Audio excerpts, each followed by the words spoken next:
안녕하십니까. 안녕하세요. 예, 오늘부터 성상훈 기자의 국방 리포트라는 코너를 하나 만들겠습니다.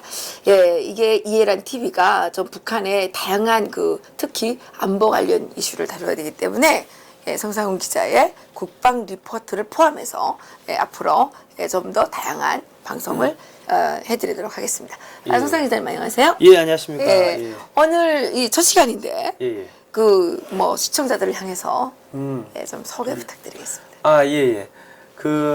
지금 국방 안보 이 부분이 지금 사실은 이 보수 우파의 아이템인데, 이거를 무너뜨리려는 세력들이 너무 많습니다. 예. 예, 지금 기무사 개혁이다, 여러 가지 있지 않습니까? 우리 군을 무력화시키려는 시도가 있는데, 이게 과연 언제부터 이런 게 있어 왔는지, 사실은 예. 그런 부분도 우리가 역사적으로 이게 지금 맞아요. 한 30년 가까이를 대한민국 군대를 무너뜨리기 위한 공작들이 벌어졌습니다. 예. 그런 게 있었군요. 예, 예. 그러니까 이게 김영삼 정권 때부터 시작이 됐는데, 그래서 저희가 이제 삼성이 방위산업을 포기한 이유라고 해서 저희가 이제 책을 하나 이제 지금 만들고, 책 내셨어요? 책을 지금 원고는 다 준비가 됐는데, 네. 저희가 예산이 없어가지고 내주는 데가 없는 거예요? 내주는데도 없지만은 일단은 그래서 저희가 이게 윈윈 미디어라고 저희가 출판사를 하나 만들었습니다. 예. 그래요? 예, 아유, 만들었는데 우리 성 기자님은 재주가 너무 많아. 아니 우리가 직접 팔고 직접 책 찍어내고 직접 홍보하려고요. 그래서 좋아요. 우리가 보니까는 이 책을 이런 책을 찍어내주는 데도 없지만은 내주는데 너무 이제 까다로운 거죠. 예, 까다롭고 그러니까 우리 하다 보면 내용이 다 드러내고 하다 보면은 이게 제대로 이게 전파가 안 되는 부분도 있고 책이 설령 나왔다 하더라도 인터넷 교본 문고나 온라인 문고나 예스24나 이런 데다 납품을 하기도 이 보수 우파적인 성향을 갖고 있으면 또 쉽지가 않다는 그냥 직접 팔으세요. 이야기들을 많이 하더라고요. 그래서 저희가 이게 직접 팔려고 이 책을 어차피 만들고 볼 사람만 보는 거니까. 그죠? 근데 이제 저희 그래서 가격은 15,000원이고요. SC제일은행 438-20-016626 이제 글로벌 디펜스 이거 워치로 자막에 깔아드리면 예, 예, 되니까. 그리고 이제 저희가 주문을 받는 배너를 지금 글로벌 디펜스 뉴스에 이제 만들어 놨는데 그러면 그 배너를 이제 클릭을 하시고 이제 가면 그 주소 삽입하는 창이 있으니까 거기다가 이제 돈 입금하시고 주소를 넣으시면은 그러면 이제 저희가 발송을 해드리죠. 근데 이게 저희가 지금 이게 9월 1일까지 사전 주문을 받아가지고 이거를 책을 만들어가지고 10월 1일부터 발송을 하려고 하니까 그러면 책이 도착하는 건 10월 1일에서 한 5일 사이 경 될 겁니다. 예.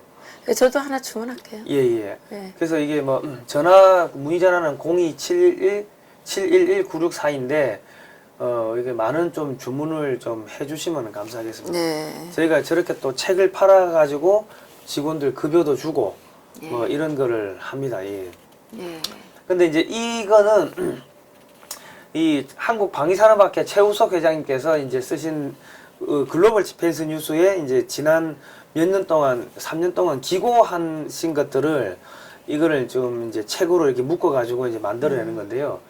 그래서 지금 6428기고 미국에서 석사 박사를 받으셨습니다. 위스콘신에서 박사 받으시고 준장 옆에 육군 준장 상당한 엘리트시네요. 하셨고 그리고 엄청나게 이분 아시는 분 많으실 겁니다. 엄청나게 이 센 이야기를 칼럼들을 많이 쓰십니다. 저희 쪽에. 그리고 이 국방 안보 이쪽 방위산업 이쪽에 전문가신데 그분께서 이제 이게 책을 쓰신 거예요. 그럼 이게 지금 개요인가요? 개요입니다. 개요인데 목차인데 일장이 이제 삼성이 방위산업을 포기한 이유가 있고요. 두 번째가 방위산업 육성을 하려면은 국산 무기를 많이 사주면 된다. 우리 군에 잘 안 사죠. 그게 예산이 없다는 그런 이유인데 그리고 방산업체 주기는 방산제도 이 제도적 결함이 심각합니다. 그리고 황금알을 낳는 방위산업 청와대가 직접 육성해야 된다. 예전에 이거는 이제 우리 박정희 대통령께서 그 직접적으로 이 자주국방을 하면서 중화공업에 투자를 많이 했거든요. 예. 그러면서 이게 지금 대한민국이 지금 산업화 현대화가 달성이 된 거고 올림픽도 하게 되고 올림픽 하면서 이 저기 북한도 배가 아프니까 89년도에 세계 평양 축전을 했는데 그러면서 완전히 망해버린 거예요. 근데 청와대가 직접 육성하다가 예. 아니 거기 이상한 청와대 이상한 인간들이 들어가면 저거 어떻게 되는 거예요?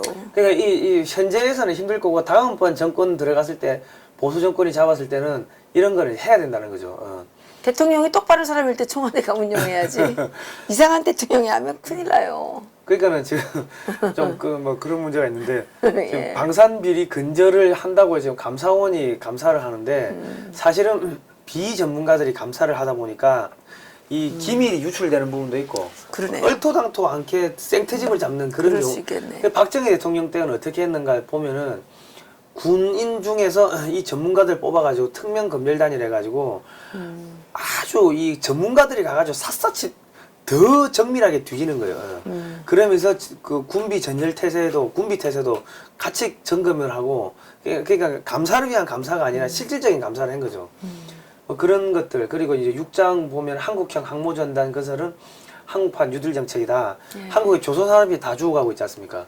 근데 지금 항모전단 하나 만드는데 뭐 20조 정도 든다고 하면은 항모전단이 하나가 운영되려면은 해군 같은 경우는 하나가 함정 한 척이 이제 작전 나가고 한 척은 교육하고 한 척은 정비 수리하고 하니까 세 척이 하나의 팀으로 움직이거든요. 아 그래서 전단이라고 하는군요. 그러니까 항모전단이 세 개가 있어야지 실제 작전에 투입할 수 있는 건 하나가 되는 거죠. 그러니까 하나 만드는데 20조 같으면 세 개를 만들면 한 60조 정도가 이 부산 경남 지역에 있는 그 이 조선 산업뿐만 아니라 조선 기자재 산업에 투입이 되니까 이게 어마어마하게 산업 파급 효과가 생기는 거죠. 그러면 이런 거 했으면 54전화 들여서 9만 명밖에 안 됐는데 이거 60조 했으면 사람 일자리 엄청 만들었겠네.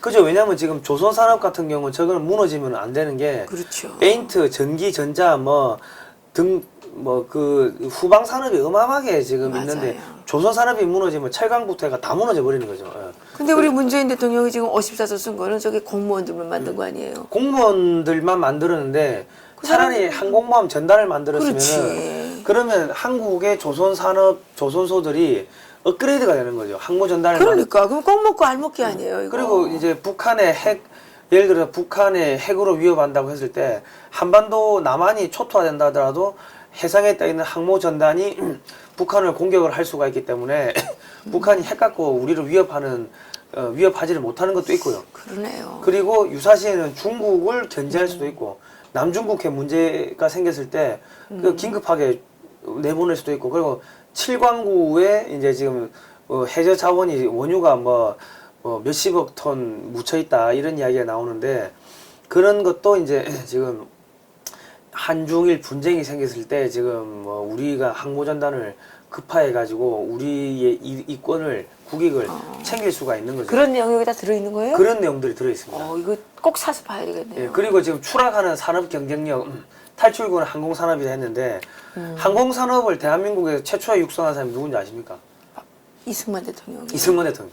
아이 그 진짜 우리 이승만 대통령 영감님이 뭐 여기저기 씨앗을 안 뿌린 데가 없어요. 그러니까 미군에서 한국에 엔진 만드는 기술이 없었는데 미군의 이 정찰기들이 불시착을 하잖아요. 그럼 그거를 떼와가지고 엔진만 떼고 한국에서 기체는 자체 설계해가지고 조립해가지고 그래요? 그렇게 한 거예요. 그 웃기는 거는 공군이 쓰는 기체 같으면 육상에서 발전하는 기체잖아요. 그거를 떼와가지고 해상에서 발전하게끔 만든 거예요. 업그레이드 시켰네. 그러니까 해군이 그 이승만 대통령 당시에 그 해군 그 함대 항공대가 만들었어요. 그랬구나. 해군이 그때 항공대를 갖고 있었다고.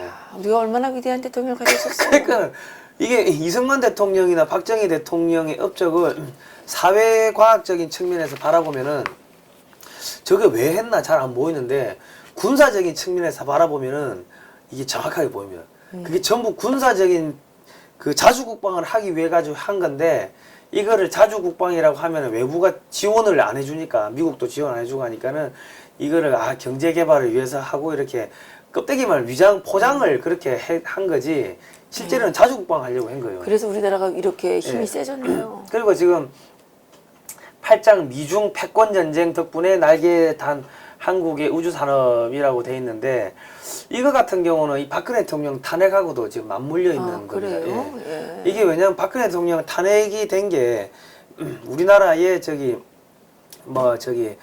탄핵 세력 김무성 그쪽 계열 사람들이 탄핵을 시켰다 공작을 했다 이렇게 이야기를 하는데 그건 표면적으로 드러난 사람들이고 하수인들에 불과하고 뒤에 배후 세력이 따로 있습니다. 배우 세력은 누구예요? 중국이에요?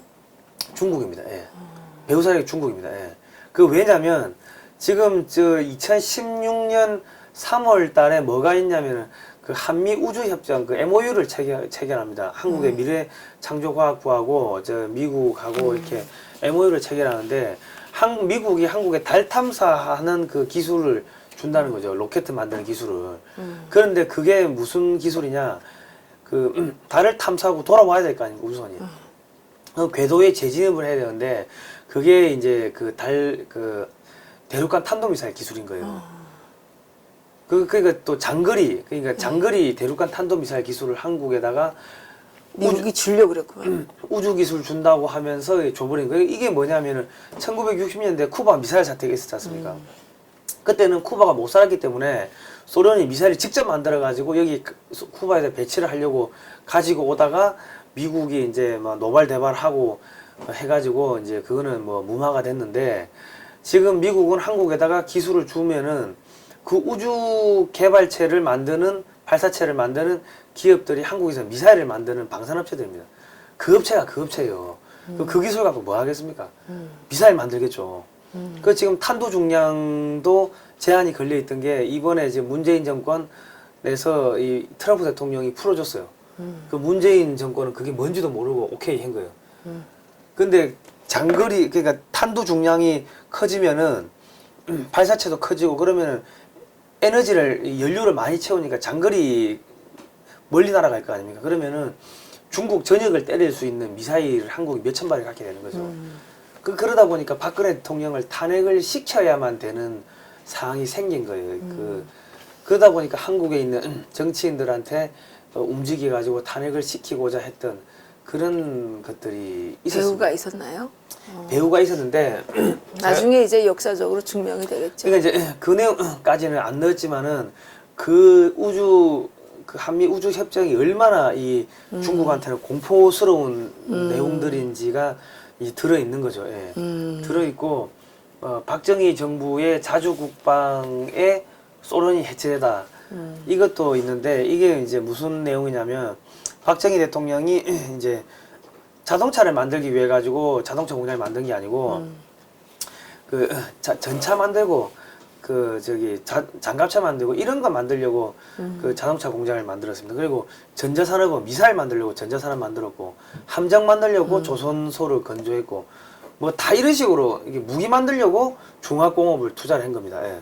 그러다 보니까 이게 이제 나중에 1970년대 저금리, 저달러 그리고 저유가를 만나면서 한국 경제가 폭발적으로 성장하면서 이제 88 올림픽을 하게 되는데 88 올림픽 이후에 충격을 받은 이제 그 동구권 국가들이 소련에서 떨어져 나오죠. 그리고 결국 소련이 이게 망하게 됩니다. 91년도에 이제 해체가 되고 89년도에는 북한이 88 올림픽을 따라하기 위해 가지고 89년도에 세계 평양 학생 대축전을 했다가 300만 명이 굶어 죽는 이제 고난의 행군 시대로 가는 거죠. 결국 박정희 대통령의 저런 자주국방을 위해서 중화공업에 투자를 한 것들이 결국은 소련의 몰락을 갖고 오는 그런 내용들이고요. 10장은 북한의 핵무기 개발과 이승만 대통령과 박정희 대통령의 핵무기 개발. 대한민국의 핵무기 개발이 언제부터 시작된 줄 아십니까?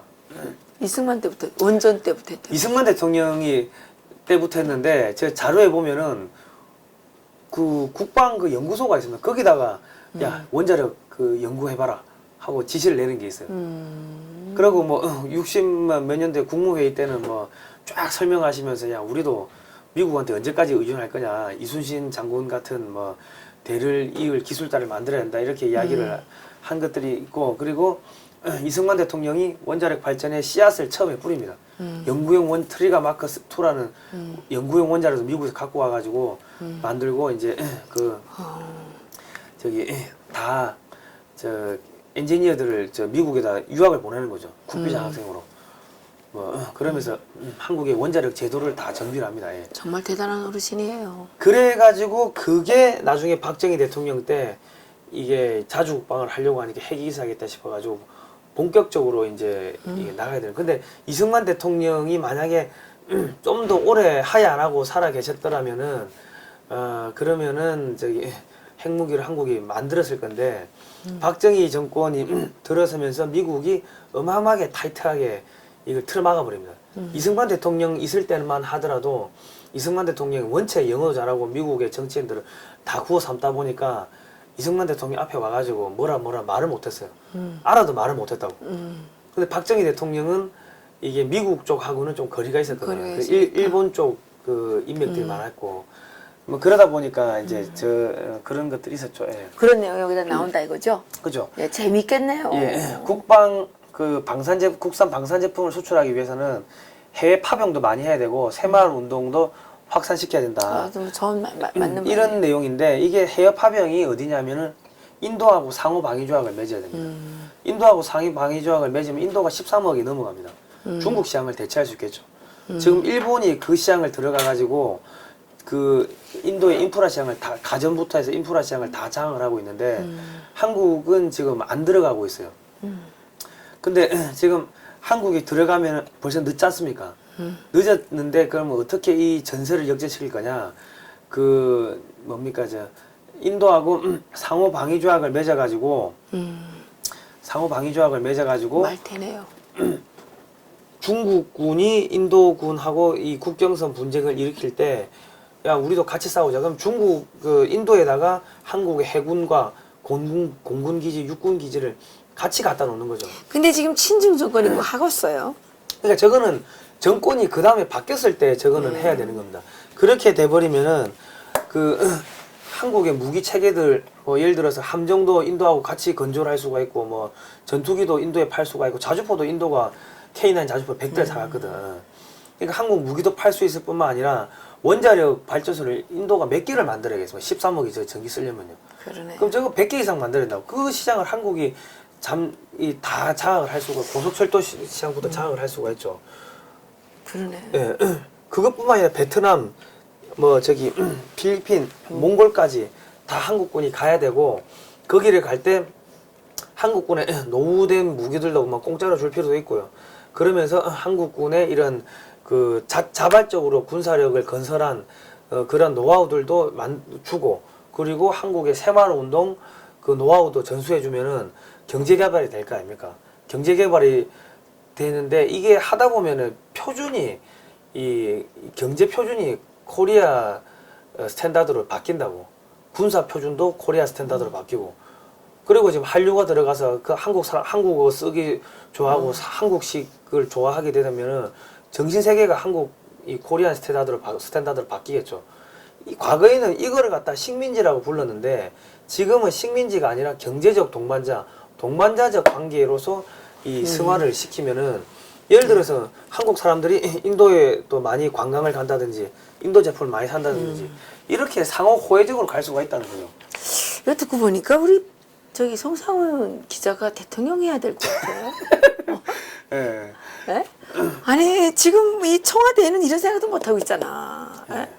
이거 책 꼭 사봐야 되겠네요. 그러니까 이 책을 보는 사람은 대통령의 꿈을 꿀 수 있다. 그러니까 지금 아주 좋은 책이네. 이게 그러니까 지금 이거를 봐야 되는 게 일본의 지금 법정대학교 경제연구에서 발행한 동아시아 공업화 다이너미즘이라는 이 책에 따르면요. 한국의 이 중화공업, 이제 박정희 정권의 중화공업에 대해서 이게 평가를 해놓은 게 있는데, 이게 아주 정확합니다. 예. 한국의 중화공업은 1970년대 후반에 급속한 발전을 했다. 1980년대 후반부터는 철강, 조선, 석유화학, 자동차, 전자 등의 분야에서 국제적인 경쟁력을 갖게 되었다. 한국은 신생공업국 중에서도 중화공업 기반을 가진 풀세트형 공업 구조를 갖고 있는 것이 특징이다. 그리고 그중 그 중화공업은 한국 경제발전의 성장 동력이 되었다. 이는 1973년부터 시작된 중화공업 건설 계획으로부터 창출되었다. 이 박정희 대통령 때죠. 그러나 이 중화공업 건설 계획이 현재 한국 자본주의 중화공업 생산력을 구축한 것이 사실임에도 불구하고 아직까지 그것에 대한 역사적 평가가 이루어지지 않고 있는 것은 불가사의한 일이다. 더욱이 한국 경제건설사에 관한 여러 중요한 논문에서 1970년대 중화공업 건설 계획은 마치 존재하지도 않았던 것처럼 무시당하고 있다.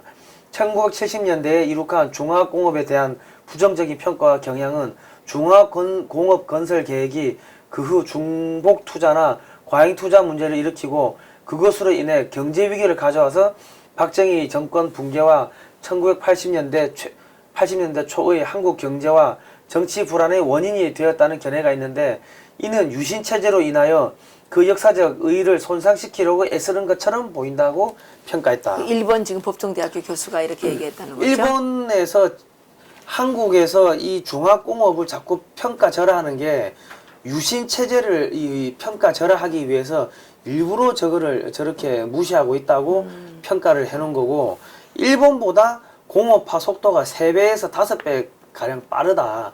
그렇게 평가를 해놨습니다. 예. 그렇군요. 그 일본 사람들 우리가 자꾸 반일 감정 가지고 일본을 뭐 자꾸 욕을 하는데 일본 사람들이 이 적이든 아군이든 간에 이 평가에 대해서 아주 정확하게 평가. 그 제가 이거 예전에 공부하러 중국에 가니까 거기 청와대에 있는 교수님이 하는 이야기가 중국을 공부하기 위해서는 일본으로 가라 하더라고. 일본에 더 객관적인 데이터가 많다는 거예요. 중국은 다 조작됐다는 거죠. 예. 그런 이야기를 하셨습니다. 예. 네, 하셨는데 여기까지 소개하고 예, 또 근데 다음 시간에 한번 이거 더 구체적으로 예. 소개를 하면 어때요? 다음 시간에 이제 제가 뭐 한 장씩 이제 구체적으로 설명을 그러니까. 할 건데 이게 왜 제가 이 이야기를 이 책을 발간을 하게 됐냐면은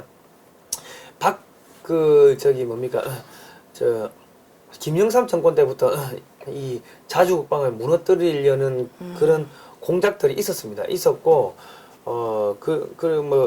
율곡 비리 율곡 사업 비리 캔다고 해가지고 나도 들어본 것 같아. 그래가지고 장군들 다 이렇게 구속시키고 했는데 증거가 없어요. 뭐 뇌물 받은 그 증거도 없고 했는데 지금 마녀 사냥하듯이 똑같은 케이스로 다 구속시킨 거예요. 왜냐면 그 앞전에 그 문민정부가 들어서 가지고 군사 정권을 이렇게 개혁해야 된다 이런 국민적인 뭔가 어젠다를 던지기 위해 가지고 의도적으로 박살 내버린 거죠. 군인들을 다 제거하겠다는 목적으로 하나회도 숙청하고 그러면서 의도적으로 그 대한민국의 자주국방 그런 것들을 폄하하고 지워버린 거예요. 근데 그게 어디까지 이게 오냐면은 박근혜 대통령이 그 방산비리는 이적행위라고 이야기를 했는데 그 대한민국의 지금 이 방위산업 제도가 지금 제도적 결함 때문에 이 제도가 70년대 80년대에 만들어졌어요. 그러다 보니까 지금 방산 쪽에 납품을 하려면은 다운그레이드를 시켜가지고 납품을 해야 되는 일도 벌어지고 있고 웃기는 거는 최저가 낙찰제로 이게 뭔가를 사다 보니까 예를 들어서 우리 에어컨을 삼성 에어컨을 사면은 수리할 때도 삼성전자 에이스 센터에 가야 되는데 이게 LG 에이스 센터에 간다든지 여러 가지 그런 제도적 결함이 있는 거예요. 그런데 그거를 방산 비리라고 해가지고 대통령 입에서 그런 이야기가 나오게끔 누군가가 원고를 써줬겠죠. 그러다 보니까 이 박정희 대통령, 박근혜 대통령의 아버지인 박정희 대통령이 만들어가지고 자주국방을 위해서 중화공업을 했고 여기 투자한 게 지금 여기까지 한국을 끌고 왔는데 그거를 전부 다 부정하게끔 누군가가 원고를 써줬다는 거예요. 그러다 보니까 그 박정희 대통령을 지지하는 그 그 방위산업 쪽에 있는 사람들 그 가족들까지 하면 한 100만 명 정도가 되는데 그 100만 명이 극렬한 반박근혜 세력이 돼버린 거예요. 그러니까 이거는 제가 봤을 때는 그 박근혜 대통령을 탄핵하기 전에 이미 거대한 공작의 일환으로서 이게 진행이 된 게 아닌가 하고 나는 이제 그렇게 보는 거죠. 그래서 이거를 지금 내는 거고 다음번에 정권을 보수 쪽에서 창출한다고 했을 때는 방산 비리 척결한다고 할 게 아니고 이승만 박정희 대통령의 자주국방 그 의지를 우리가 개성 발전시키기 위해서 국방비를 대폭 충당하고 지금 죽어가는 조선 산업을 뭐 건설하기 위해서 이제 저기 뭐 항공모함 전단을 뭐 만들어야 된다. 이런 이야기를 하면은 부산 경남에 있는 그 사람들 그게 부산 경남이 조선으로 먹고 사는데 다 죽어가고 있지 않습니까? 그 표가 몇백만 표가 되고 이승만 박정희 대통령을 좋아하는 보수표도 결집을 시킬 수가 있고 방위 산업이 또 이 대전에 많아요. 대전 충남 이 충청도 쪽에도 많아요. 공장들이 기술 연구소들이 그러다 보니까 그 방위산업 그 업체들만 잘 살아나도 경제가 엄청 그 좋아질 것 같은데요. 엄청나게 좋아지죠. 그러니까는 충청도 표까지 하면은 이 소위 말해서 그 다음번 정권 창출할 때 이 기본적으로 몇백만 표는 안고 갈 수가 있다는 거죠. 그러니까 이게 여기서 방산 비리는 이적 행위다 해버리면은 몇백만 표가 사라지지만은 방위 산업의 제도적 결함을 이제 빨리 업그레이드해서 고쳐야지. 업그레이드해서 고치겠다. 그러니까 방위 사업법에 보면은 연말에 제가 요 한마디만 드리겠습니다. 그 방위사업법에 보면 연말에 방산 원가하고 기업의 재무제표 회계자료 이건 기업 기밀인데 이거를 방사청에 제출하게 되어 있습니다. 그러니까 비리가 생길 구멍이 없는데 이거를 감사원이 한번 감사하고 중간에 기무사 국정원이 수시로 또 검열을 하기 때문에 비리가 생길 수가 없는데 제도적 결함 때문에 어쩔 수 없이 그러니까 신호체계를 잘못 만들어 놓으면 교통사고 생기잖아요. 그런 것 때문에 이제 비리가 생기는 거고 이 문제가 생기는 거고 실제로 해외에서 무기를 도입하면 리베이트가 풀리잖아요. 그럼 그 리베이트가 정치권으로 흘러가고 하니까는 거기서 문제가 생기는 건데 방산 비리 해버리면 국내에서 무기 체계를 생산하는 이 산업 생태계를 방위 산업이라 하고 그걸 줄여서 방산이라 하는데 해외에서 무기를 도입할 때 생기는 비리를 가지고 방산 비리라고 해버리면은 국내 이 산업계를 전부 다 초토화시켜 버리는 거죠. 그러니까 이게 보수가 이걸 정확하게 알고서 나중에 이 대선 공약으로도 집어넣으면은 몇백만 표를 기본적으로 안고 갈 수가 있는 사안이라는 거죠. 예. 그러네요. 근데 이 방산업체 일하시는 분들도 좀 더 투철한 그 애국심, 예. 예, 양심 예. 이걸 가지고 일을 하셔야 되겠네요.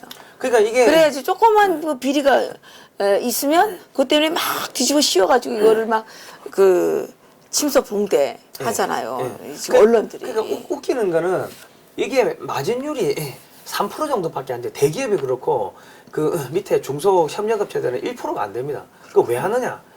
그냥 애국심 때문에 하는 거라. 옛날부터 해왔으니까 그냥 하는데. 그러면 이게 좀 마진율 좀 더 올리게 방위사업법에는 9%로 딱 지정이 돼 있습니다. 그렇게 해줘야지. 근데 그런 법대로 안 하는 거예요. 그러니까. 법이 잘못된 거예요. 법을 고쳐야죠. 그러니까 그런 사정을 모르고서 방산 비리는 이적 행위라는 이야기를 그 박근혜 대통령 밑에 누가 참모가 써줬겠지. 그러니까 제가 볼 때는 공작에 걸렸다는 거예요. 일부러 이 박정희 대통령의 업적을 박근혜 대통령의 입을 통해서 완전 깔아뭉개기 위해 가지고 그렇게 가지고 완전히 표를 날려먹은 다음에 그 다음에 무슨 저기 최순실이 뭐니 이런 것들 뭐 뒤집어 씌워가지고. 태블릿 피신이 뭐 이런 것들 씌우고 그리고 또 그 전에 이제 그 담배값을 100%를 올렸다고. 이 100% 올리는 건 사실 자살행위인데 이것도 누군가 이 사전 공작이 난 있었다고 보는 거죠. 이런 식으로 해가지고 사전에 그 여론이 박근혜 대통령을 버리게끔 만들어 놓고 그 다음에 뭐 저렇게 뒤집어 씌우는 공작이 들어갔다고 보는 거죠. 원래 성공한 공작은 표가 안 나거든요. 그러니까, 완전 범죄인가요? 그러니까 지금 가짜 태블릿 PC 뭐 저거는 어떻게 뽀록이 났지만은 그 앞전에 그 지지율을 이탈시키게 만들었던 저런 공작들은 지금 국민들이 잘 모르고 넘어가는데 제가 볼 때는 저런 거는 물 밑에서 30년 전부터 공작이 진행됐던 것들이 그렇게 보시는군요. 그러니까 30년 김영삼 정권 때 어마어마하게 많은 이 좌익 운동했던 사람들이 민주화 투사라는 명목으로 다 들어왔거든요. 그 사람들이 이 한국의 방위산업을 절단을 내야 되는 거예요. 왜냐하면 한국의 방위산업 때문에 한국이 지금 이렇게 커졌고 미군이 철수도 못하게 됐고 저기 박정희 대통령이 중화공업을 투자를 하게 된 것도 어떤 계기가 또 있었냐면 또 여러 가지 계기 중 하나를 이야기하자면은 미국이 그 베트남을 버린 게 농업국가라서 포기했다. 그 이야기를 미국 관리들이 하는 걸 어쨌든 들은 거예요. 아, 그래가지고 한국이 중화공업을 투자를 하고 여기가 무기공장이 생기면은 미군이 철수를 못할 거다. 그래서 이 미군들이 오면은 한국의 창원에 군사시설 전차 만드는 공장을 다 보여준 거예요. 그래가지고 이 주한미군 철수하던 게 이게 저기 나중에 중단돼 버린다고. 그러니까 지금 방위산업을 무너뜨려야 되고 이승만 박정희를 지워야 되고 그러면서 한국의 원전 산업도 무너뜨려야 되고 그러면서 임시정부가 1919년 3월 달에 생겼는데 그게 3월 2일이잖아. 그런가요? 예. 1919년 3월 2일. 3월 1일. 아니야. 그 임시정부는 4월 13일이고 예.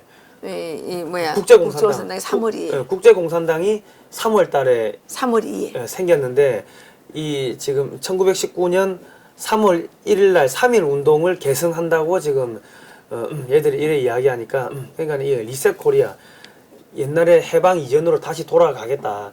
그래서 방위산업도 지우고 원전도 지우고 이승만 지우고 박정희 지우고 지금 그런 공작들이 지금 그 리셋 코리아가 그거예요. 그겁니다. 예.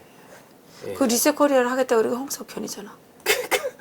그러니까 하여튼간 이게 좋은 책인 것 같아요. 예. 그러니까 지금 책점 이거. 이거를 저희가 이제 만들려고 하니까는 예산이 없어서 지금 못 만들고 있으니까 지금 여기 좀 주문을 좀 사전 주문을 좀 해주시면은 감사하겠습니다. 네, 그래요. 저도 주문할게요. 예. 저도 주문하고 예. 예, 우리 또 자유통일 칼리지 학생들도 좀 주문을 좀 하라고 하죠. 예. 예, 요즘은 별개 애국이 아니고 돈을 좀 내야 된다. 아 요즘은 이 어려워요. 책을 사가지고 계속 보고 공부를 해야지 그게 애국이 되지. 맞아요. 왜냐면 원체 이게 공작이 정말 스펀지 물 스며들듯이 들어오다 보니까 공부를 안 하면 뺏기게 돼 있습니다. 예, 맞아요. 아, 이거 또 송 기자님 너무 좋은 또 책을 예. 이렇게 준비하셔가지고 정말 볼만할 것 같으네요. 그 자유한국당 국회의원들은 무조건 다 봐야 될 것 같은데요. 예. 왜냐하면 앞으로 이제 뭐 정권 재창출 의지가 있다면 예. 이 책을 보고 다시는 빼앗기지 않을 예. 그런 그 정책을 만들어야 될 거 아니겠습니까? 그리고 이건 대한애국당 그 당원분들도 많이 보셔야 되는 게 그 박근혜 대통령을 살려내는 거는 결과적으로 정권을 창출하는 수밖에 없어요. 창출해가지고 빼내는 수밖에 없는데 그런데 정권 창출해야 될 기회가 왔을 때 잘 모르고 또 방산 비리를 척결하겠다 이런 이야기를 해버리면은 100만 표 이상 날려먹는다는 거죠. 그렇군요. 예, 방위산업 이 자체가 국가의 경쟁력과 생존력을 높이는 아주 중요한 산업이라는 깨달음을 우리 성상은 기자님께서 주셨습니다.